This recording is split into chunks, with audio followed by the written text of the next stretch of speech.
Yo, what is up, guys? My name is Nicholas Earl, and welcome back to another episode of Baseball Talk with Your Brothers.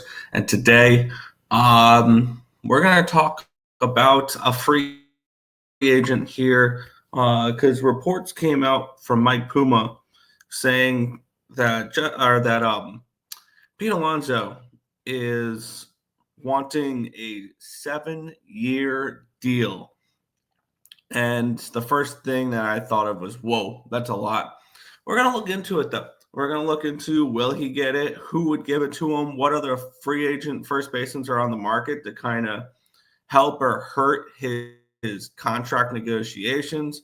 We're going to look at other first baseman contracts that are very similar to him, whether it was a Matt Olson, whether it was a Freddie Freeman, things along those lines.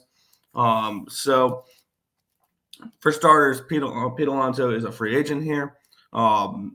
And he did sign a 1-1 and he opted out of his second year option. So he is hitting the open market. He is represented by Boris.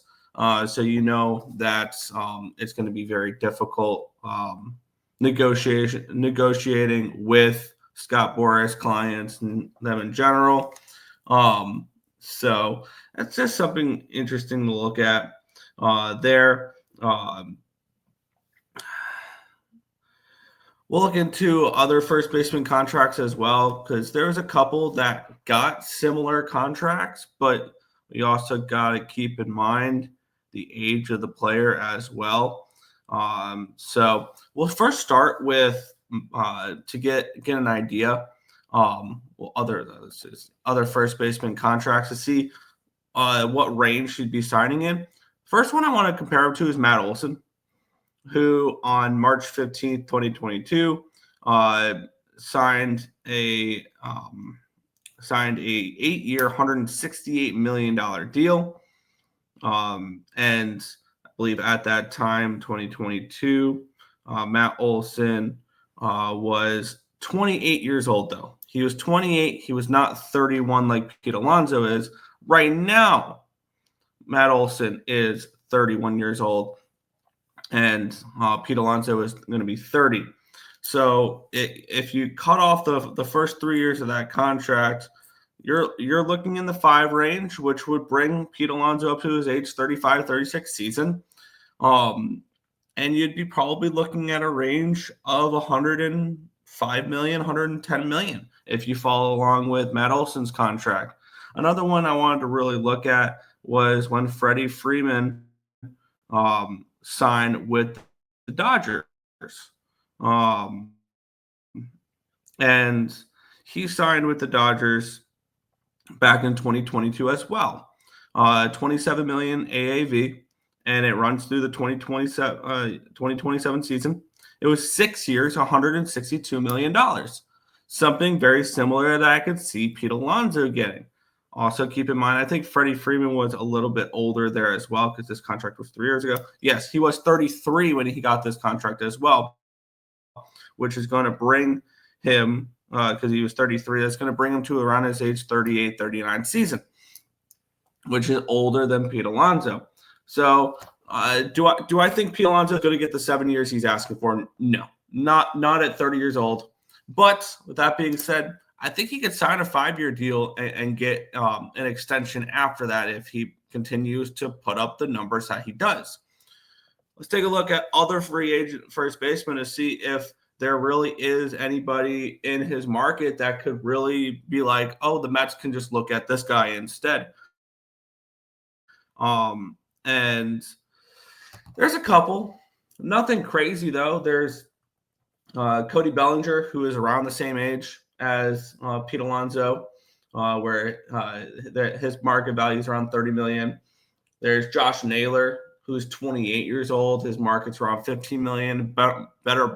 He's better defensively, not as good offensively as Pete Alonso. Paul Goldschmidt is not even in the conversation. Josh Bell, I wouldn't discuss him either. And then you're looking at maybe like a Ryan O'Hearn or a Carlos Santana, and they're nowhere near the market that Pete Alonso is in as well. So Pete Alonso is probably the highest first baseman unless you count Cody Bellinger as a first baseman. I see him more as an outfielder, but he can also slot in at first base if you need him to. And he is about the same age as Pete Alonso. But then you also have a international free agent from the MPB with Munetaka Murakami.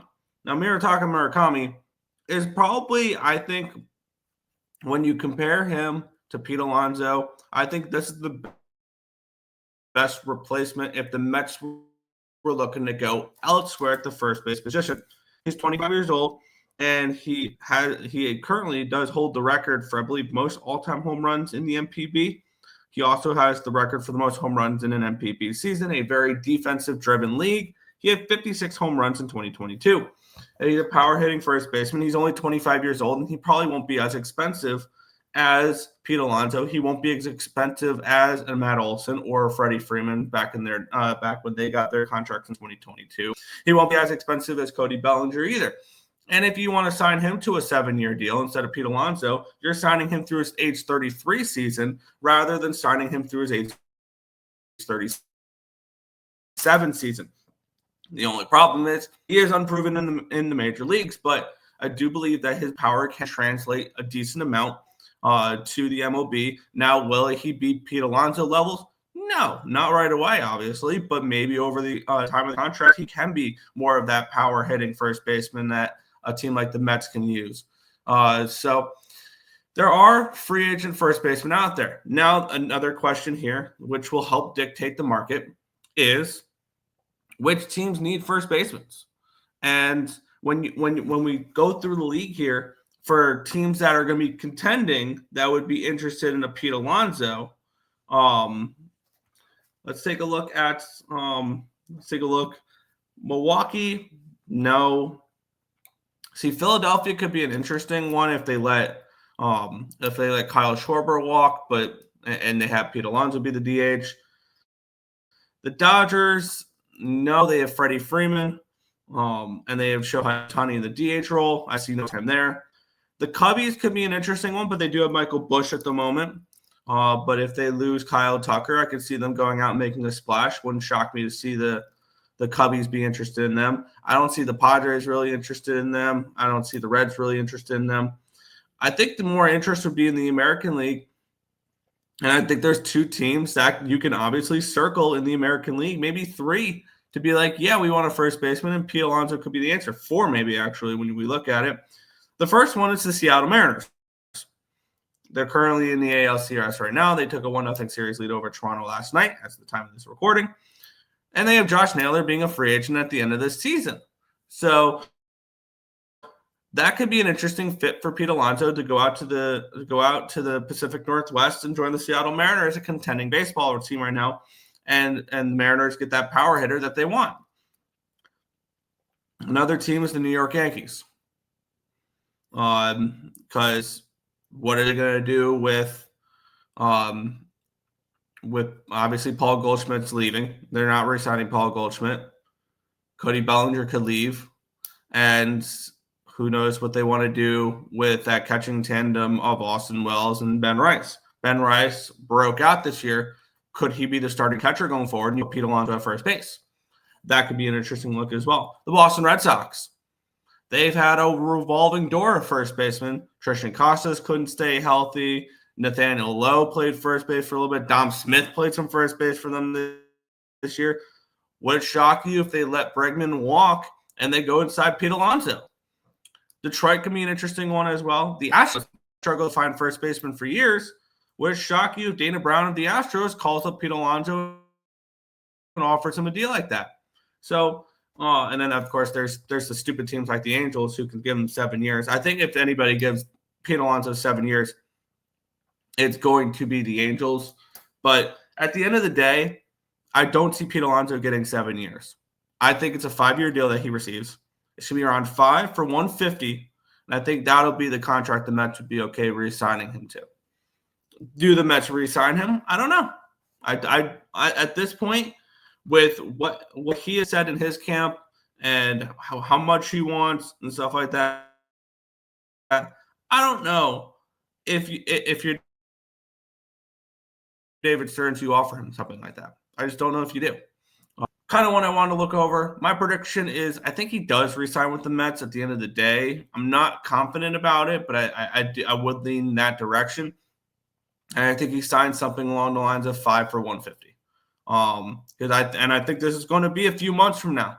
He ain't going to be signing within the first week of free agency, unless the Angels or someone like that comes up and says, "Sure, we'll give you 7 for 120 or 2 for 210," and then he signs. But with that being said, that's kind of my thought process on Pete Alonso, on his free agency. Kind of wanted to do a breakdown on everything there. Let me know down in the comment section below, where do you see Pete Alonso ending up to start the 2026 season? What type of contract do you think he receives as well? But that's going to do it for this one. I want to thank you guys as always for watching, and we'll catch you guys in the next edition of Baseball Talk with your Brothers. Thank you guys.